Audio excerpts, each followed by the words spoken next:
Halo Sobat Koran sekalian, kembali lagi bersama kami yang akan menemani kalian untuk membahas mengenai isu-isu maupun kontroversi yang sedang beredar.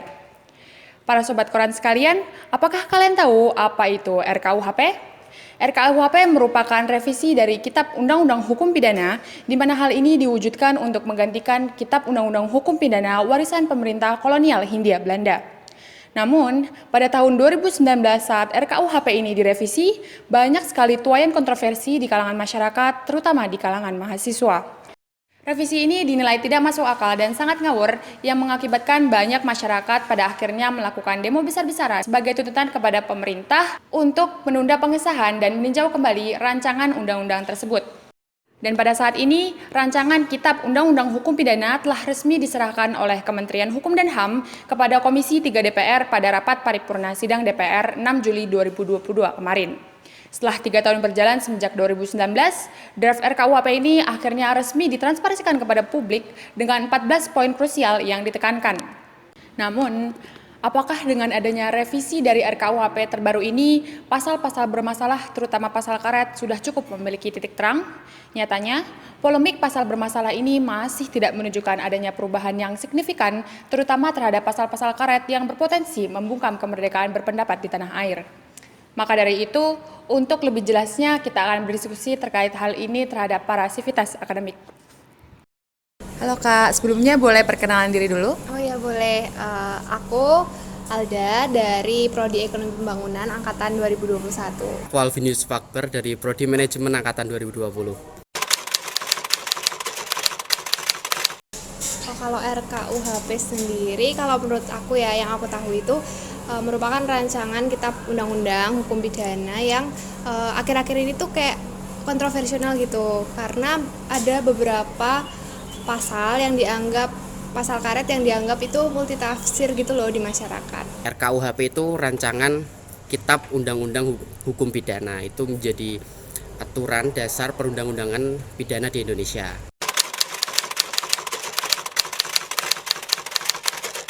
Sejauh yang aku tahu itu emang dalam penyusunannya draft RKUHP yang kemarin itu emang ada beberapa perubahan juga. Nah menurut aku sendiri tuh emang dalam penyusunan undang-undang itu kan perlu waktu yang lama ya, jadi nggak langsung jadi, dan pastinya perlu dikaji juga dari segi legalitasnya. Nah dari situ juga ada pro kontra juga nih dari masyarakat juga kan pastinya.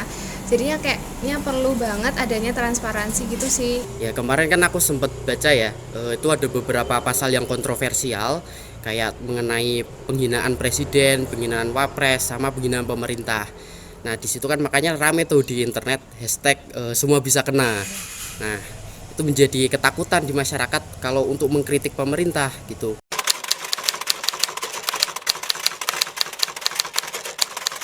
Oke, kalau dari aku sendiri harapannya semoga RKUHP itu bisa disahkan dengan transparan dan jelas supaya nggak ada kesewenang-wenangan juga dan bisa tercipta keadilan bagi seluruh masyarakat.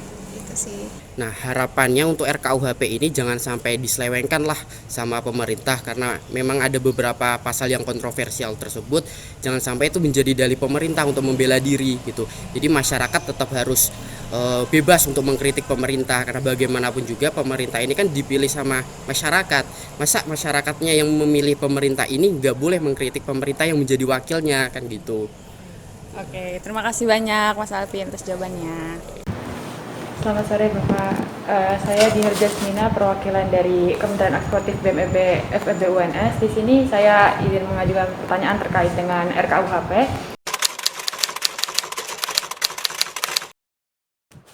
Kalau ditanya berkenaan dengan draft yang terbaru ini, memang kemudian banyak hal yang kemudian sudah berubah.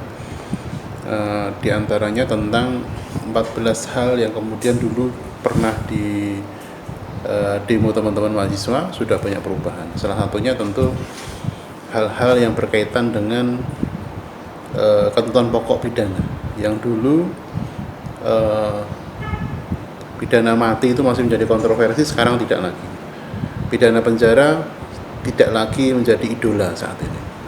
Kemudian untuk beberapa pasal yang dianggap kontroversial itu juga sudah dijelaskan secara logis, misalnya berkenaan dengan pasal 218 yang kemudian nanti akan menjadi diskusi panjang karena ada yang pro dan kontra berkenaan dengan menyerang harkat dan martabat presiden. Apakah presiden itu punya kapasitas individual untuk diserang harkat martabatnya? Mungkin itu, Mbak. Tapi sejauh ini draft yang terbaru ini jauh lebih baik daripada draft yang sebelumnya.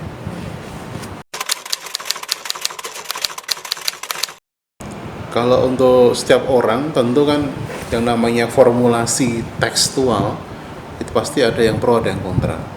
Tetapi kalau yang dimaksud itu adalah kebebasan berekspresi dalam artian memberikan kritik, itu sudah terpenuhi.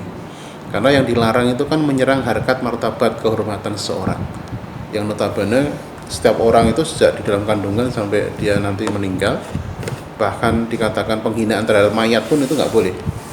Kalau nanti teman-teman lihat di bab tentang tindak pidana penghinaan, itu kan unsurnya ada banyak ya. Jadi penghinaan itu ada yang namanya menista, ada yang memfitnah, kemudian ada juga memfitnah, membuat laporan dengan fitnah, dan ada juga yang namanya menghina mayat, itu juga nggak boleh. Itu yang kemudian pencemaran orang mati, persangkaan palsu, itu juga nggak boleh. Itu bagian dari tindak pidana penghinaan yang kemudian secara mala inse itu suatu perbuatan yang kemudian dari sononya itu sudah tidak pidana. Jadi itu yang kemudian sudah dilindungi dengan relatif baik di dalam RKUHP ini. Oke.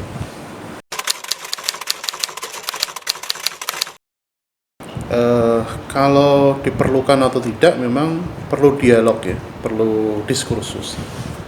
Karena dua pihak ini juga punya pegangan. Kalau teman-teman kontra terhadap eksistensi pasal 218 misalnya tentang menyerang kehormatan presiden, tentu argumen yang digunakan kan kita itu pemerintahnya presidensial. Beda dengan Belanda yang kemudian monarki, ada ratu di sana yang harus dilindungi kehormatannya. Kalau presiden setiap saat berganti, 5 tahun berganti dan sebagainya, secara konstitusional, secara demokratis. Jadi yang kemudian oleh teman-teman yang kontra atas ekstensi pasal ini, dia akan menggunakan pasal itu. Bahkan akan ditelisik sejarahnya. Di Belanda saja artikel 111 misalnya, itu sudah mulai dihapuskan berkenaan dengan penyerangan harkat martabat kepala negara dan sebagainya. Tetapi kalau bagi teman-teman yang pro terhadap ekstensi pasal 218 seperti yang disampaikan Prof. Edi Iris misalnya, logika yang digunakan adalah ini berbeda dengan apa yang diputuskan oleh MK. Kalau dulu penghinaan presiden itu delik biasa, sekarang delik aduan. Jadi tidak bertentangan dengan putusan MK, itu yang pertama. Yang kedua, logika yang dikembangkan, presiden, wakil presiden atau kepala negara, wakil negara sahabat, kita hormati. Maksud negara kita sendiri nggak dihormati, gitu. Itu logika-logika yang dikembangkan bagi teman-teman yang pro. Jadi kalau menurut saya pro kontra itu silahkan didialogkan.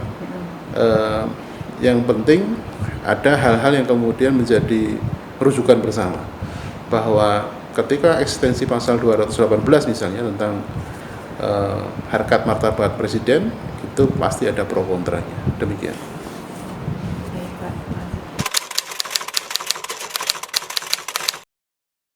Maka harapan saya, kalaupun RKUHP ini dianggap masih ada pro kontra, ya didiskusikan. Tetapi sebisa mungkin memang kita harus segera punya KUHP sendiri. Karena KUHP yang saat ini berlaku, yaitu Wetboek van Strafrecht, itu adalah hasil dari kolonialisasi Belanda dan tentu tidak sesuai dengan Pancasila. Maka kalau harapan saya segera disahkan, kalau ada diskusi ya dilaksanakan, begitu saja. Baik, itu tadi merupakan tanggapan dari beberapa sivitas akademik terkait dengan RKUHP. Dikarenakan masih banyak pasal-pasal yang menimbulkan pro dan kontra di kalangan masyarakat, maka dari itu perlu diadakannya diskusi lebih lanjut yang melibatkan masyarakat terkait dengan RKUHP ini, terutama pada pasal 218 tentang penyerangan kehormatan atau harkat dan martabat presiden dan wakil presiden. Diharapkan ke depannya RKUHP ini bisa segera disahkan oleh pemerintah dengan tetap memperhatikan prinsip kedemokrasian negara kita. Lalu bagaimana tanggapan dari teman-teman sekalian? Tulis di kolom komentar ya. Saya Dinar Jasmina dari BEM FEB UNS 2022 dan inilah Koran.